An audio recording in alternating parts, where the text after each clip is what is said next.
Hey guys, welcome back to my channel.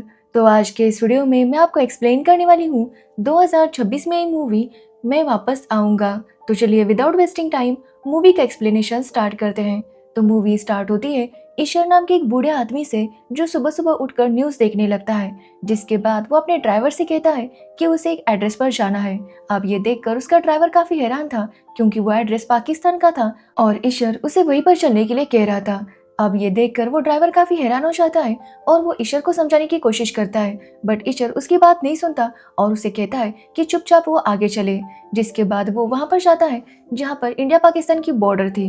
अब वहां पर आर्मी वाले आकर इन्हें रोकते हैं, जिसके बाद ईश्वर उन्हें बताने लगता है कि उसे सरगोदा जाना है। अब ये सुनकर वो आर्मी वाले उसे बताते हैं कि वो पाकिस्तान में है और अब ईश्वर इंडिया में है और इसी वजह से वो पाकिस्तान नहीं जा सकता।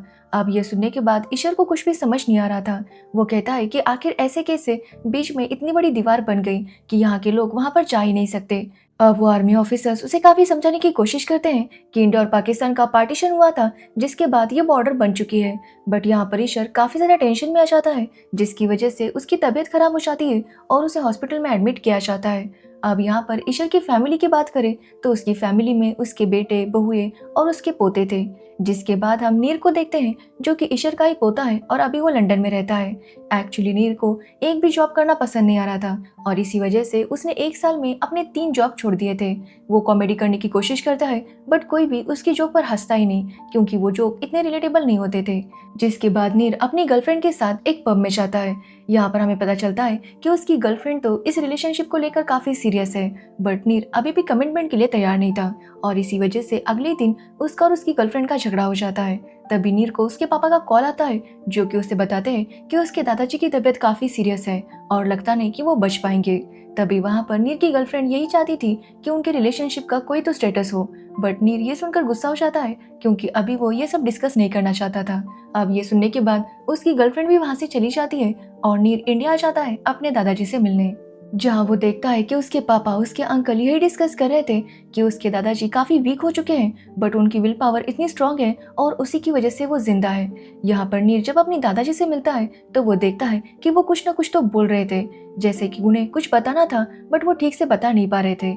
अब ये देखने के बाद नीर अपने दादाजी के साथ कंटिन्यूअसली बातें करने की कोशिश करने लगता है कि तभी उसे उसकी गर्लफ्रेंड का कॉल आता है और नीर अपनी गर्लफ्रेंड को अपने दादाजी को दिखाता है।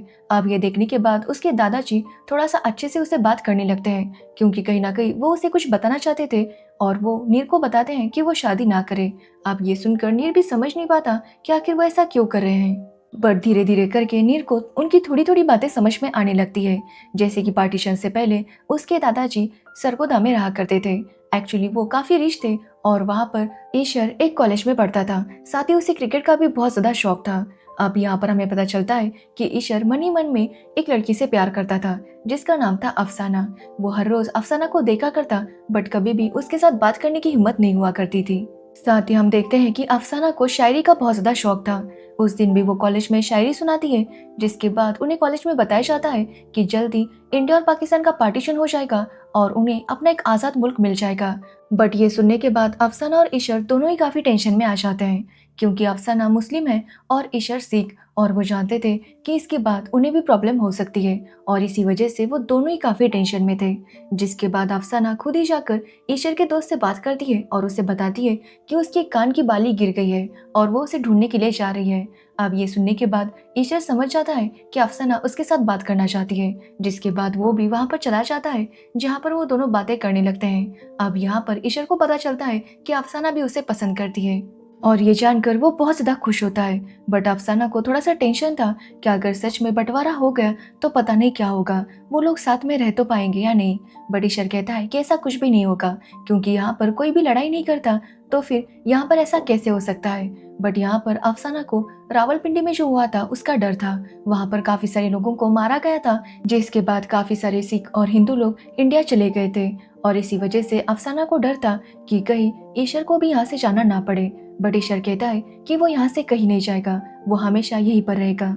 जिसके बाद ईशर और अफसाना की लव स्टोरी स्टार्ट हो जाती है।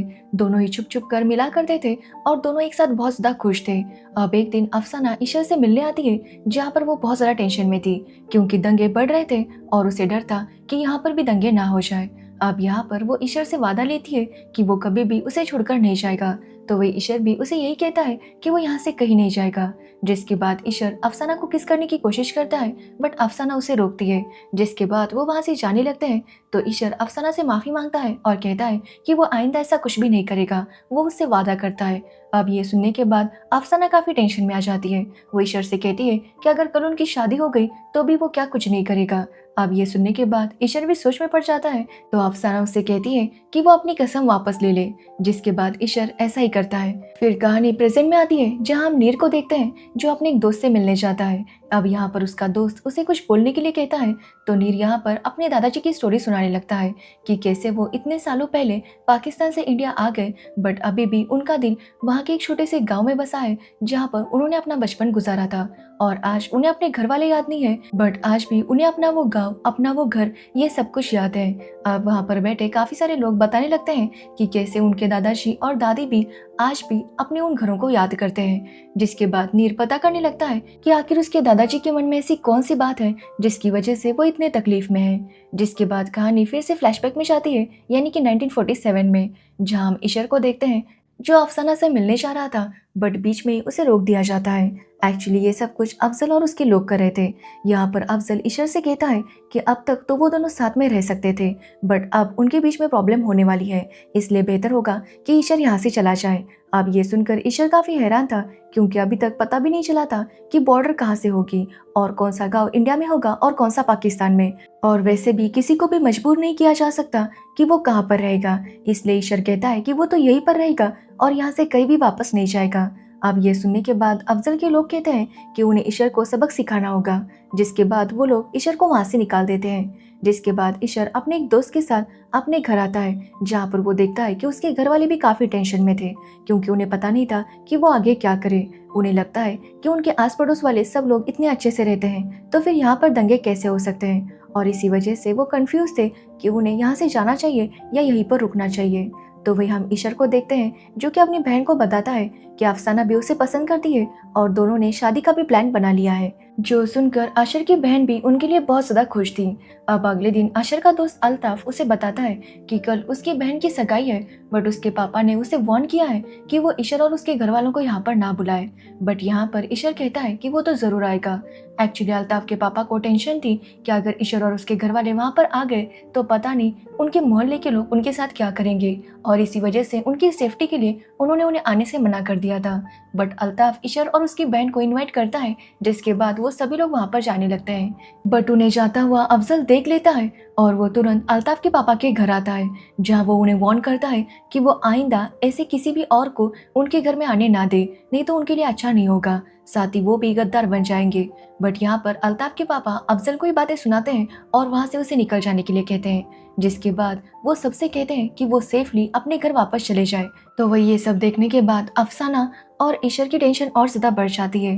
बट ईशर अफसाना से कहता है कि वो चिंता ना करे, चाहे कुछ भी हो जाए वो यहाँ से कहीं नहीं जाएगा। जिसके बाद कहानी प्रेजेंट में आती है, जहाँ पर नीर के दादाजी काफी चिल्लाते हैं क्योंकि नर्स ने उनके हाथ पर जो टैटू था वो देख लिया था, और इसी वजह से वो काफी गुस्सा थे। तभी वहाँ पर नीर आता है और अपने दादाजी से पूछता है कि आखिर ये टैटू किसके लिए है।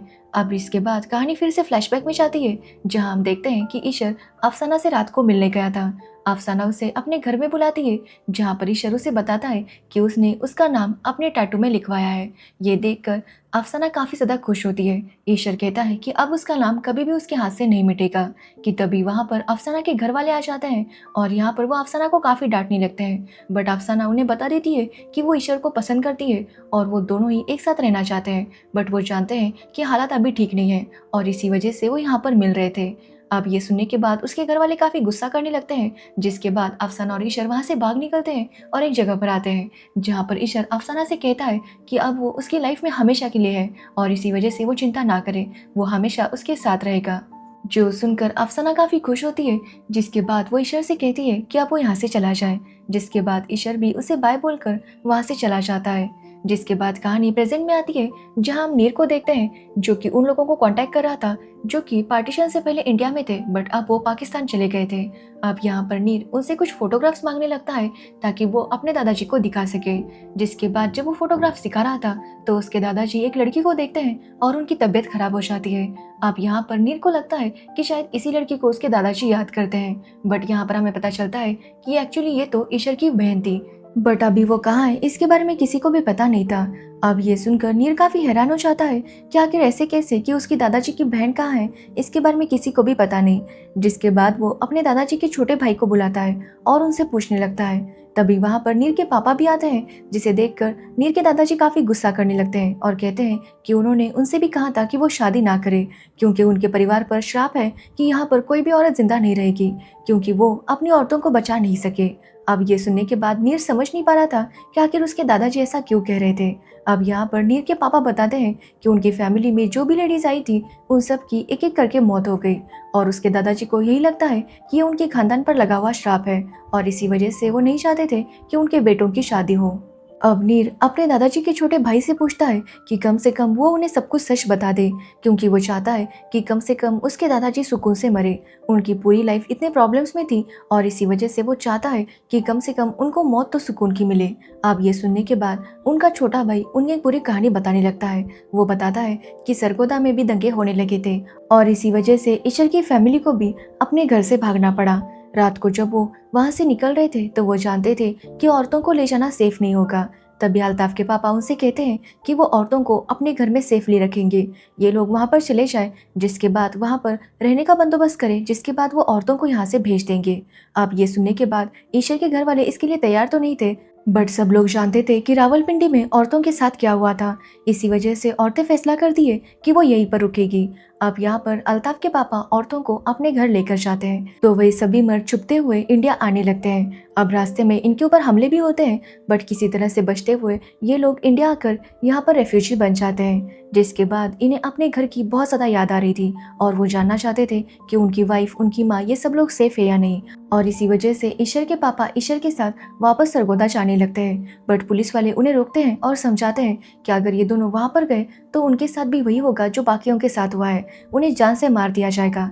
इसलिए वो उनसे कहते हैं कि जो वहां पर छूटा है उसे वहीं पर रहने दे और वापस वहां पर ना आए। बट ये सुनने के बाद ईशर के पापा उनसे काफी रिक्वेस्ट करने लगते हैं। ये देखकर ईशर अपने पापा से कहता है कि वो चिंता ना करे, वो वहां पर जाएगा और औरतों को वापस लेकर आएगा। जिसके बाद ईशर चुप कर ट्रेन में चढ़ जाता है और वो फाइनली सरगोदा पहुंच जाता है। एक्चुअली ईशर के साथ ईशर का भाई भी आया था। जिसके बाद वहां पर ईशर अल्ताफ के पापा से मिलता है, जहां पर अल्ताफ के पापा काफी ज्यादा उदास थे। यहाँ पर वो ईशर को बताते हैं कि जब ये लोग यहाँ से चले गए तो उसके बाद अफजल और उसके लोगों ने हंगामा मचा दिया। जिसके बाद इंडिया से जो ट्रेन पाकिस्तान आई तो उन्होंने देखा कि उसमें काफी सारे लोगों की लाशें पड़ी थी, औरतों के साथ बदतमीजी की गई थी। और ये सब देखने के बाद अफजल ने डिसाइड किया कि यहाँ पर जो औरतें हैं उनके साथ वो भी वही सब करेंगे, और इसी वजह से वो लोग अल्ताफ के घर में घुस गए और अल्ताफ के पापा को पकड़ लिया। साथ ही उन लोगों ने अल्ताफ को भी मार दिया और घर में जितनी भी औरतें थी उनके साथ वो जबरदस्ती करने लगे। अब ये सब देखकर ईशर की दादी ने अपने घर की औरतों से कहा कि ऐसा होने से अच्छा है कि वो खुद ही खुद को खत्म करे। जिसके बाद ईशर की दादी ने खुद अपने घर की औरतों को खत्म कर दिया। तब तक अल्ताफ के पापा अपनी गन लेकर आए और उन्होंने अफजल को शूट कर दिया, बट तब तक सब लोगों की मौत हो गई थी। और इसी वजह से वो काफ़ी ज़्यादा अपसेट फील कर रहे थे, क्योंकि उन्होंने ईशर के पापा से वादा किया था कि वो उनकी घर की औरतों को सेफ रखेंगे, बट वो ऐसा नहीं कर पाए थे। और इसी वजह से वो ईशर से कहते हैं कि जब वो वापस लौटे तो उन्हें यही कहे कि अल्ताफ के पापा की भी मौत हो गई, क्योंकि अब वो उनसे नजरें नहीं मिला सकते। अब ये सब सुनने के बाद ईशर वहां से जाने लगता है कि तभी उसे अफसाना की याद आती है। तभी वहां पर अफसाना का पति आता है और वो ईशर को अपने घर लेकर जाता है। वो उसे बताता है कि अफसाना की उसके साथ शादी हो गई। वो बताता है कि अफसाना के पापा की प्रिंटिंग प्रेस थी, जहाँ पर वो लोगों की एकता के बारे में बात कर रहे थे, और इसी वजह से उन्हें गद्दार कहा गया और उनकी प्रिंटिंग प्रेस को आग लगा दी। उनकी कंडीशन बहुत ज़्यादा खराब हो गई थी और इसी वजह से उसकी शादी करवा दी गई। वो यहाँ पर ईशर को बताता है कि अफसाना को पूरा यकीन था कि ईशर वापस आएगा। वो हमेशा अपने पति से यही कहती रहती थी कि वो ज़रूर आएगा। ये बोलकर अफसाना का पति अफसाना को बुलाने चाहता है कि तभी हम ईशर को देखते हैं जो कि अपने घर की औरतों के बारे में ही सोच रहा था और वो अपने भाई से कहता है कि यहाँ पर जो कुछ भी था वो खत्म हो चुका है, इसलिए वो फिर से कभी मुड़कर यहाँ पर ना देखे। ये बोलकर वो अपने भाई के साथ वहाँ से निकल जाता है। तभी हम अफसाना को देखते हैं जो कि उससे मिलने के लिए आ रही थी, बट तब तक ईशर वहाँ से जा चुका था। अब ये सब सुनने के बाद नीर डिसाइड करता है कि वो खुद पाकिस्तान जाएगा और वहाँ पर अफसाना से मिलेगा और अपने दादाजी की उससे बात करवाएगा, और इसी वजह से वो पाकिस्तान जाने लगता है। बट उसे रास्ते में उसके पापा का कॉल आता है जो कि उसे बताते हैं कि उसके दादाजी की तबीयत बहुत ज़्यादा खराब है। तभी नीर पाकिस्तान पहुंच चुका था और वो उन्हें सरगोदा वीडियो कॉल पर दिखाने लगता है। अब जैसे उसके दादाजी सरगोदा देखते हैं वो होश में आने लगते हैं और यहाँ पर वो नीर को बता रहे थे कि उसे आगे कहाँ जाना है। अब ऐसा करते हुए आखिरकार नीर अफसाना के घर में पहुंच जाता है, जहाँ पर वो देखता है एक बूढ़ी लेडी को और उसे लगता है कि वो अफसाना होगी, बट वो अफसाना की छोटी बहन थी जो कि नीर को बताती है कि अफसाना की 10 साल पहले डेथ हो गई और मरने से पहले भी वो हमेशा यही कहती थी कि ईशर उसके लिए वापस जरूर आएगा, उसने उससे वादा किया था और वो उसके लिए वापस आएगा। और इसी के साथ उसकी डेथ हो गई, जो सुनकर नीर को काफी बुरा लगता है और वो अपने दादाजी को ये बात बताने वाला था कि तभी उसके दादाजी नीर के पीछे अफसाना की फोटो देखते हैं और उन्हें ऐसा ही लगता है कि अफसाना उसके पीछे ही खड़ी है और उनके साथ बात कर रही है। यहाँ पर ईशर अफसाना से कहता है कि पिछली बार वो उसे बिना बताए गया था, बट अब वो उसे बिना बताए नहीं जा सकता और इसी वजह से वो बस उसकी परमिशन का वेट कर रहा है ताकि कब उसे अफसाना परमिशन दे और वो ये दुनिया छोड़कर जा सके। अब यहाँ पर वो देखता है कि अफसाना उसे बाय कर रही थी और ये देखकर उसे काफ़ी अच्छा लगता है। साथ ही उसने जो अफसाना के लिए शायरी लिखी थी वो उसे वो दिखाने लगता है, जिसके बाद अफसाना उसे बाय बोलती है और यहाँ पर नीर के दादाजी की मौत हो जाती है और इसी के साथ ये मूवी एंड होती है। तो ये थी मैं वापस आऊँगा मूवी की स्टोरी। अगर आपको इस मूवी की स्टोरी और मेरा एक्सप्लेनेशन अच्छा लगा हो तो वीडियो को लाइक कमेंट शेयर जरूर करना और मेरे चैनल को सब्सक्राइब करना बिल्कुल मत भूलना। Thanks for watching video.